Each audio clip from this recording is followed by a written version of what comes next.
day holds a promise. Faith, I'm scared! You can waste it, or spend it advancing yourself.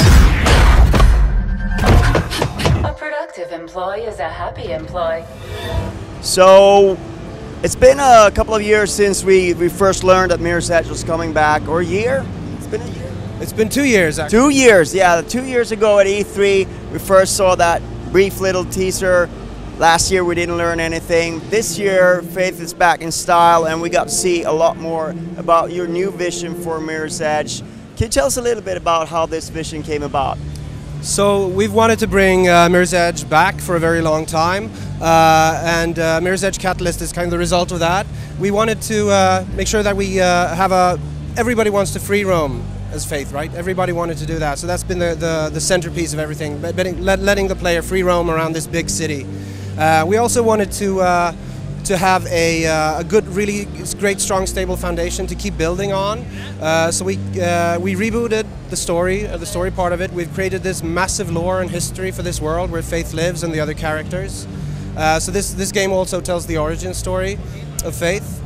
So that's kind of it. You know, the free roaming around this big city, and you play as Faith and see her become a hero or heroine. So a couple of things I picked up on there.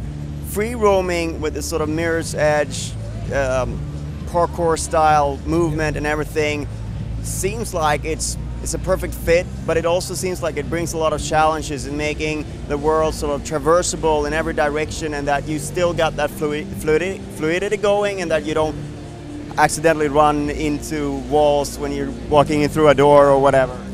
Yeah, that's been a great challenge. The first game was just a strictly linear story, but the level design challenges here have been immense. I think we're doing a fairly good job at it, though.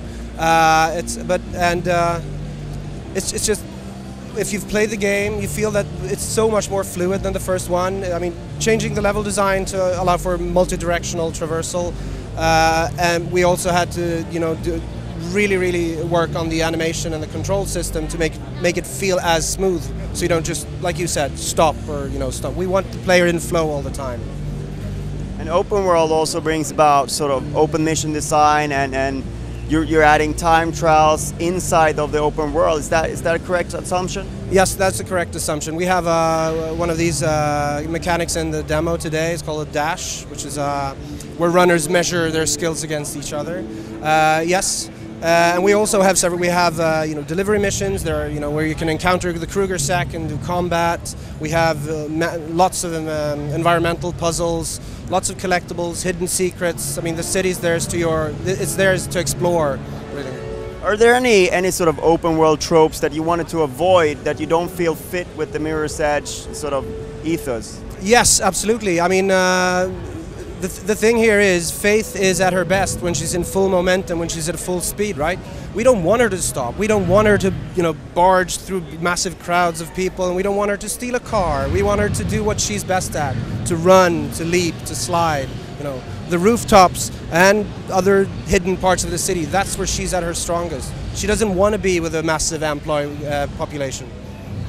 So I think that for me the first Mirror's Edge was a great game, but you touched on one part of it that I felt was a little bit underwhelming, or I felt like it under-delivered on my expectations, and that was the story.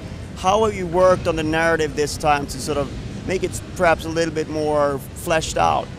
So we have our narrative director, Kristoffer Emgaard, who's been on the team since the beginning. He's an integrated part of the team.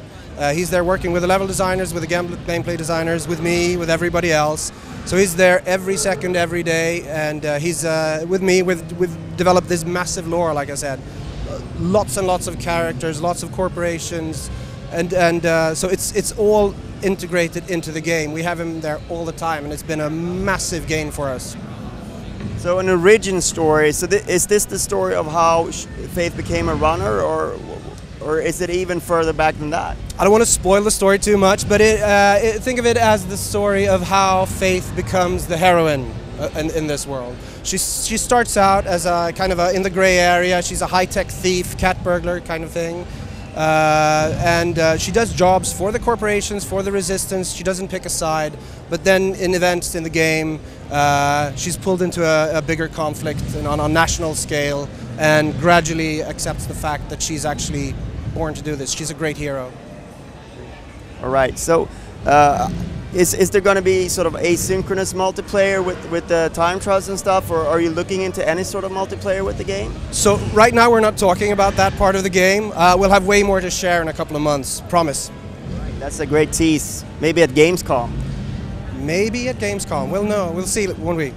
All right. And Mirror's Edge is scheduled to release early next year? Yeah, on February 23rd, 2016, on PC, PS4, and Xbox One. Thank you so much for your time. Thank you very much for talking to me. I don't like what's coming, Faith. This city is changing, and not for the better. Unless, of course, we stop it. You, on the ground, now!